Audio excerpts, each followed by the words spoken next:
If you don't want to be called a Yes. daycare worker, then don't call yourself a daycare worker. That's right. Don't say things like "I'm just a teacher." Mhm. Don't show up at a conference or at training, and when folks are like, "Oh, what training are you here for?" You're like, "I don't know. My director sent me."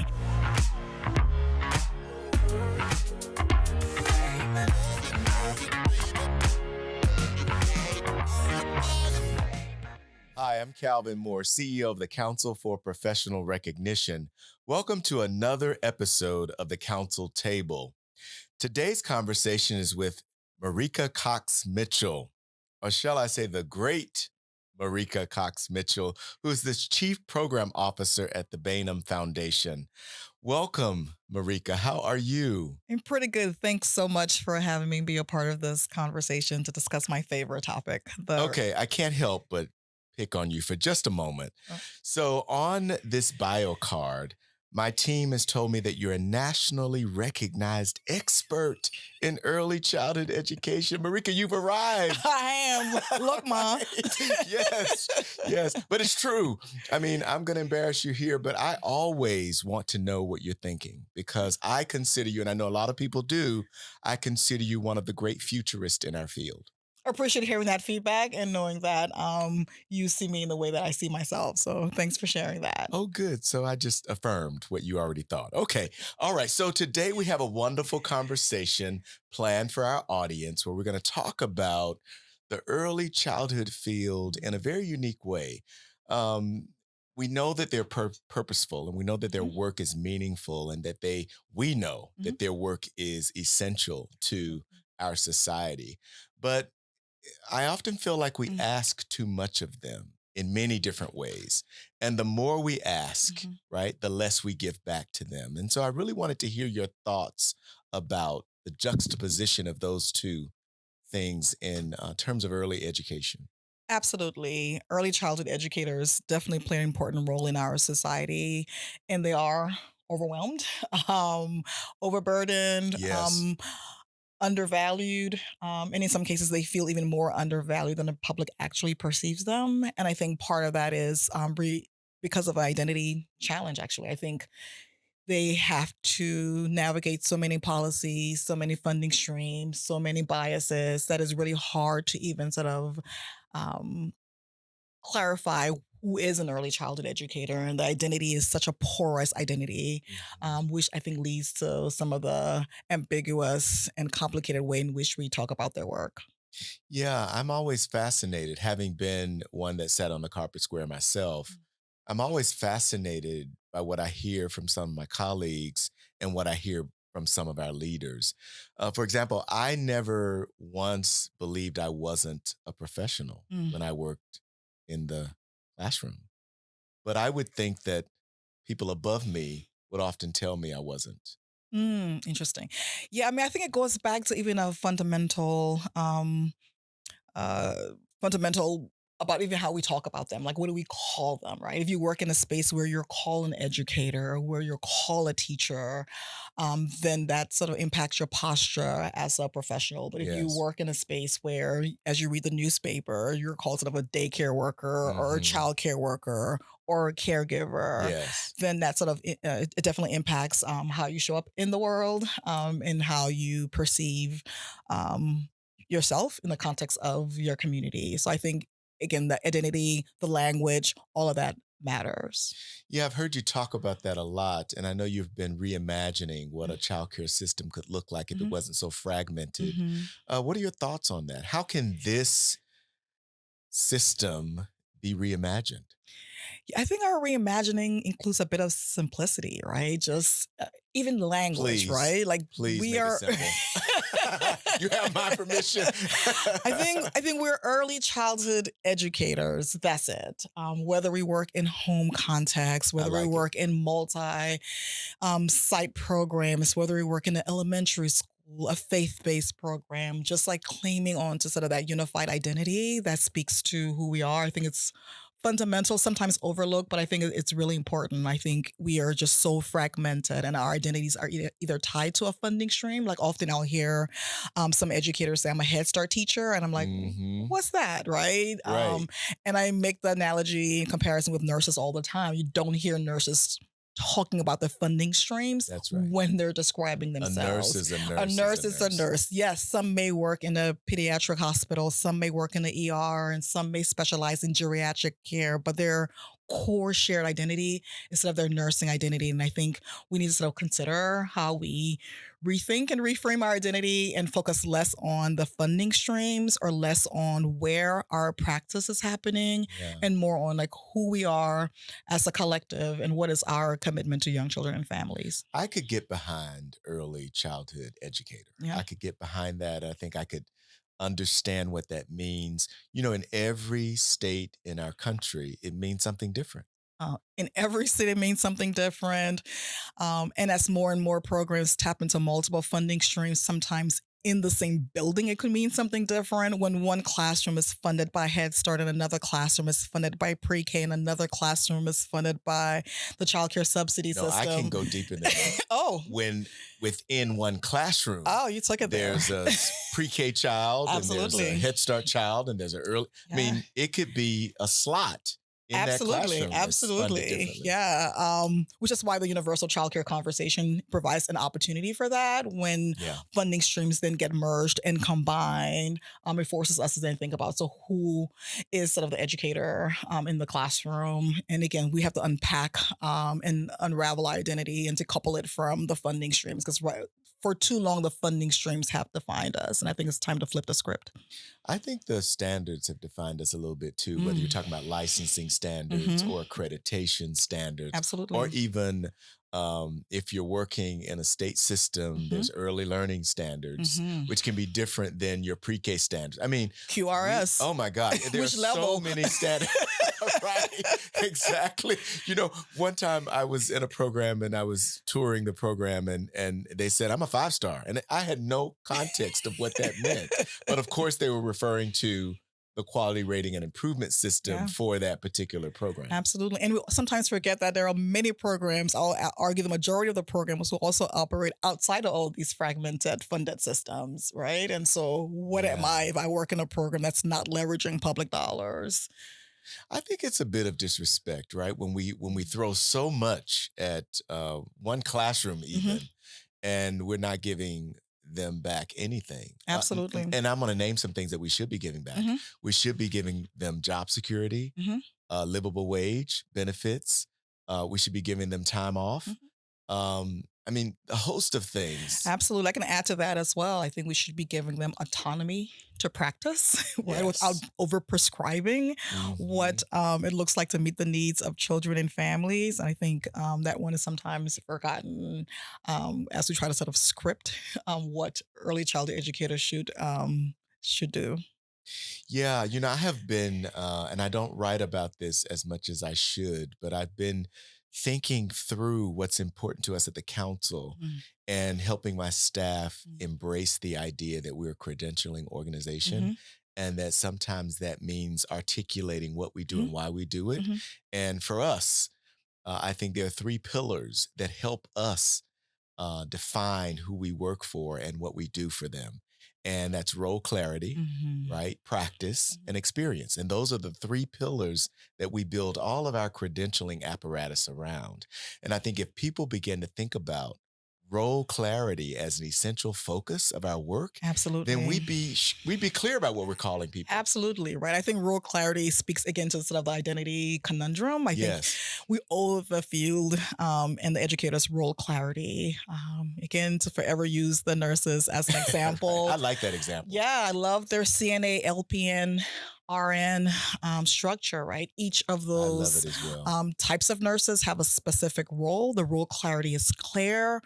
Those are stackable identities in some ways. Some individuals can come into the nursing field as a CNA and retire as a CNA, and that's okay. There's no one sort of looking at them as sort of a lesser version of a RN. They have their own scope of practice, their own level of preparation. And so I think there's an opportunity here with the role clarity piece to be really clear about when an individual has a CDA credential, has earned a CDA credential, what is their role in this field? What is a fair expectation based on the Mhm. competencies that they've earned? And similarly, so when an individual in this field earns an associate's degree in early childhood education that is competency based, what does that mean for their role, their autonomy to practice, their compensation? I think I'm similar with the bachelor's degree and above. I think we really owe the field real clarity, and it That just kind of can't. clarity. Yeah, we just can't keep having the funding streams Yes. to find it.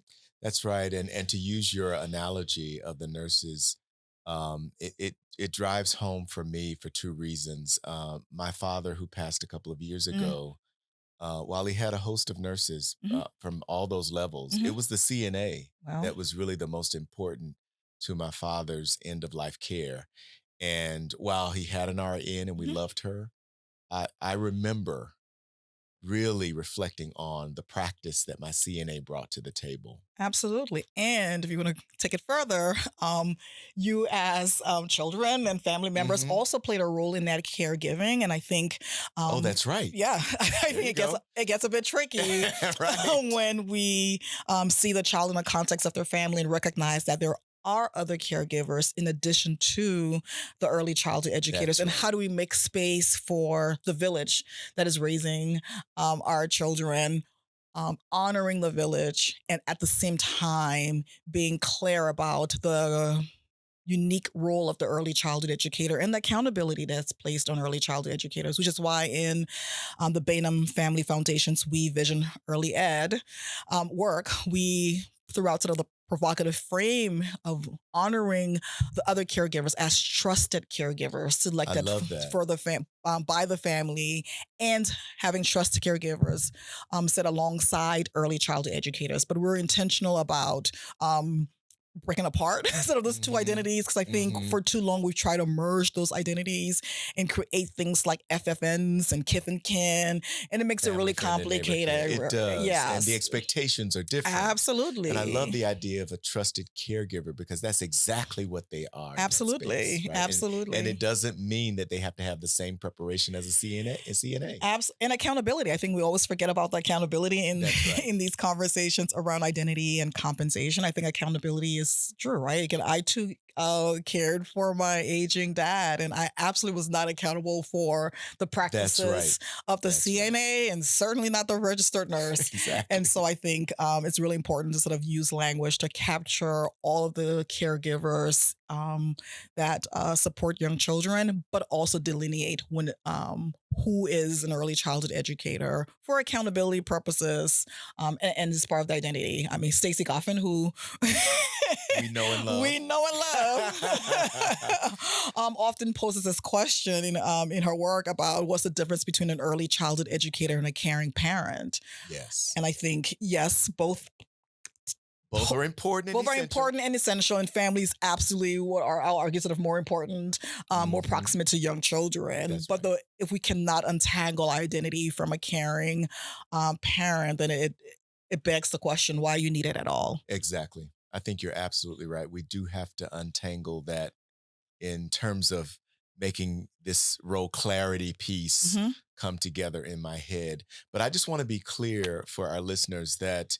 I am clear where the CDA fits Mm, in the way that you're imagining this. And it's entry level mhm, and it's in the same place as the CNA. mm, And I think I'm clear about that role and I'm clear about the promise of the CDA. mhm, Sometimes when we wrestle with these identities or when we try to not be clear about the expectation, then we get into trouble because you don't want to overpromise mm. with the CDA.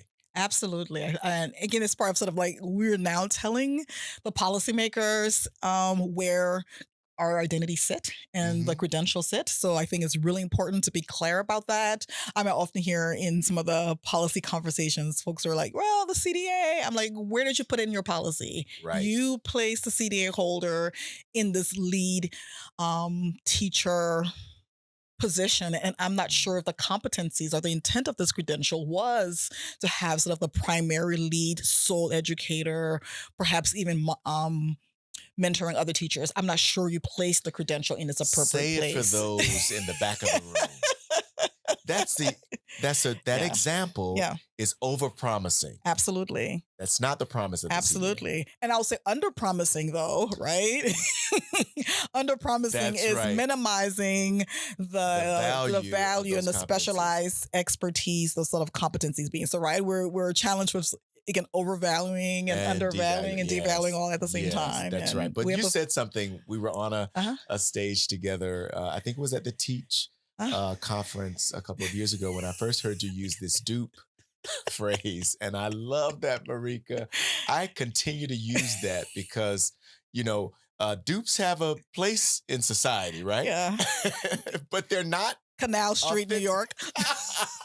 They're not the authentic version of the original. Yeah, and I think in this new era of sort of reclaiming the identity and of early childhood educators, this role clarity era, I think It creates the atmosphere for dupes. absolutely, and we need to rethink that, right? We I do. often think about the ways in which we can maximize limited public dollars, and if I was a state administrator, is it worth creating my own state localized credential when the CDA credential already exists for that Exactly. role?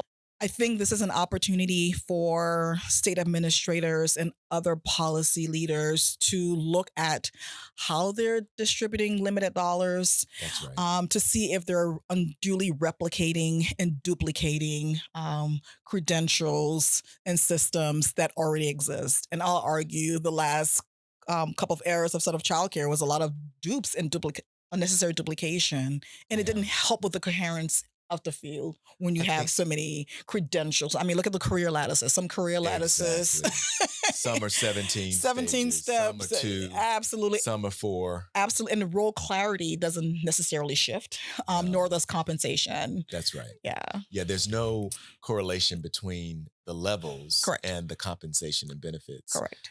The other thing that you said that I think was really important there is that when there's no role clarity, then you get the wild, wild west. Yep. Like you get everything Yep. imaginable, Hmm. and there's no really return on investment.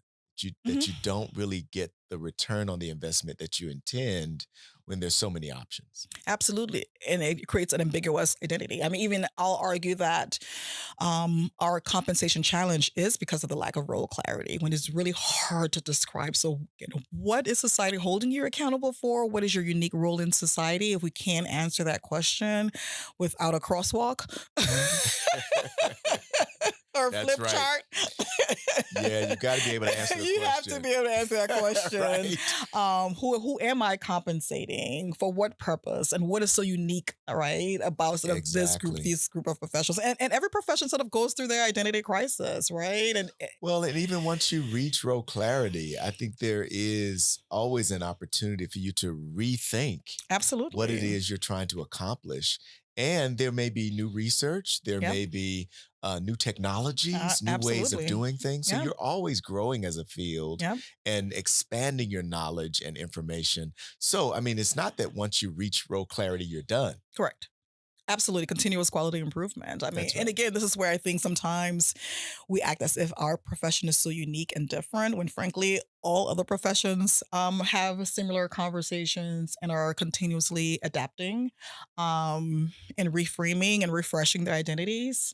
And so we're just going to have to be the same. But unlike other professions, at least they have a starting place and sort of that initial level of role clarity, that initial version of the identity that then they can build upon and refresh like a iPhone update, so to speak. That's right. That's right. Yeah. The other thing you brought up, Stacey Goffin, Mm, and I've read her recent book, How We hmm. Came to Be, right? Mm, And I'm paraphrasing the title, okay. Yeah. but if you need the title, we'll get that to you. Yep. But what I loved about that narrative, because she's always been on the narrative of we're not a profession, we're in process, we're trying to figure Hmm. it out. These are the things we need to do to become a profession. But what I loved about that latest book was that we do need to understand from where we came, Hmm. right? Before we move into the future. And with your futurist mindset, how do we bring, I'm talking about Sankofa, Let's how do we go. bring the good forward Sure. as we launch into this role clarity? Absolutely. I think this is not a blank slate.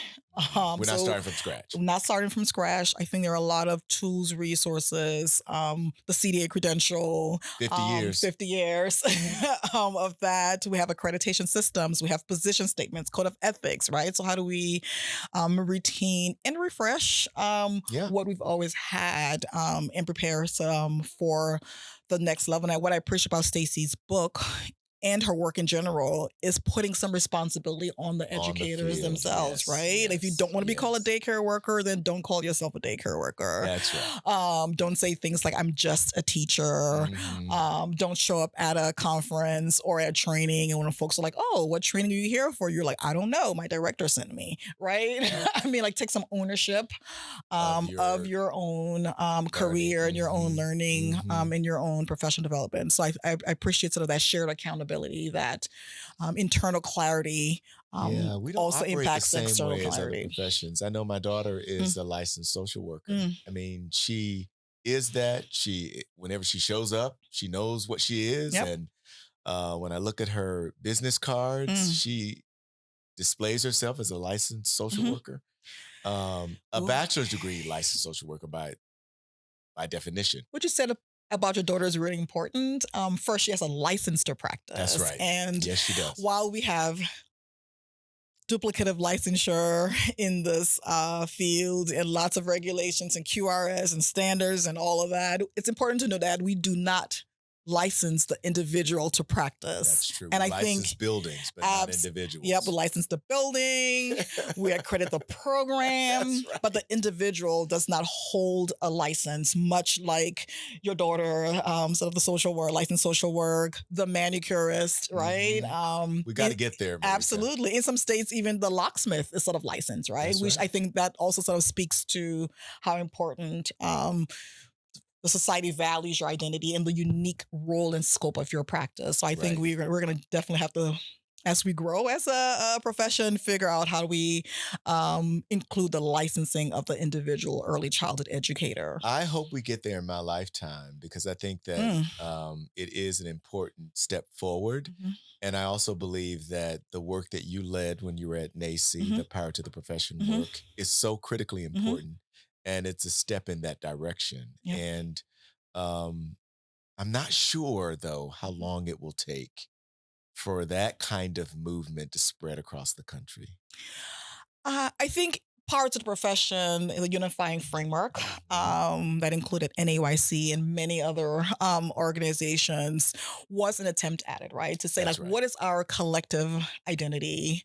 How do we lead that conversation? And Power to the Profession offered many guiding principles. That's And right. at a higher level, sort of talks about this idea of maybe one profession with three levels, Yes. the ECE1, the ECE2, and ECE3. And I think it provides a framework to consider how we license early childhood educator, recognizing the role clarity and the Yes. unique scope of each role. I like it. It's a way of establishing a framework that's simple Hmm. but meaningful Hmm. and has all of the elements that I Hmm. think early childhood educators Hmm. will embrace.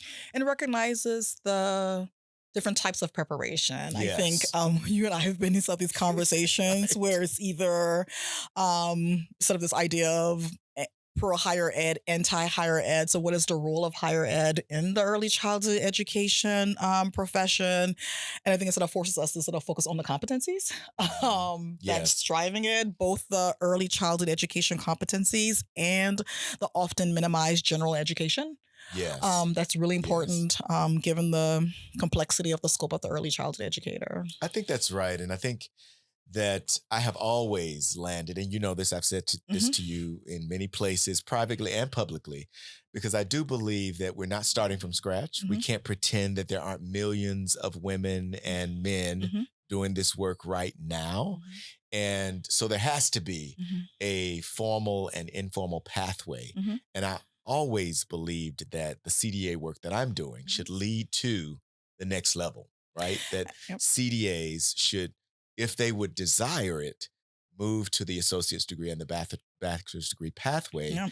but they need some way to get there. There needs Absolutely. some bridge to Yep. the formal pathway. Absolutely. And to your point about sort of like what's happening now, as higher ed also sort of goes through its own evolution, we see bachelor's degree 4-year programs offering associate's degree. We see associate's Yes. degree programs offering the The CDA. CDA. So I Yes. think this idea of even formal versus informal as higher ed responds to the moment begs in some questioning, right? Yeah. That perhaps it's all recognized pathway and to your point focusing on the competencies that the competencies can be earned in many settings.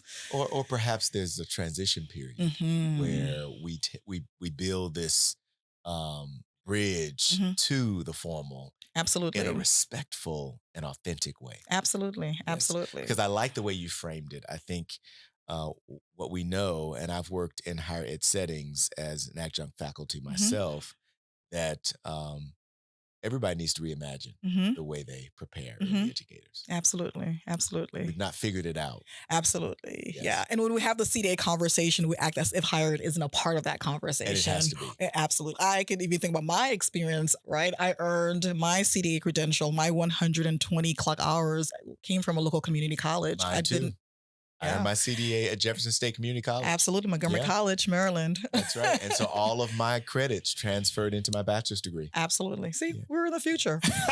Already. Already. That's We didn't even right. know it. Future and the past. Well, At the same time. That's right. All right. So Marika, any parting words? I know that you're doing some amazing work at the Bainam Foundation. And I know that your work touches several communities. Is there anything you want to share? Any exciting news coming out of your work? Yeah, I think we Vision Early Ed shows that the future is possible, that the ideal childcare is possible. We certainly includes the role of the early childhood educators as well as trusted caregivers. And I think it's exciting to see the ways in which both the early childhood educators and the trusted caregivers are coexisting and recognizing that they too can exist in a more cohesive, coherent, well-funded childcare system. So I think it's really exciting to see that future already happening and these 23 Solutions Lab sites across the country sort of demonstrating that the vision for the Yes. future is possible and is within reach. The vision for the future is possible. What a way to end this episode. Thank you so much for joining us. Absolutely. We're going to have you back because I believe that we didn't get all of our points in. I know I didn't, so we Okay. have more to say. So thank you for joining us. And thank you for joining us for another episode of the Council Table. There's room for you at the table. We'll see you next time.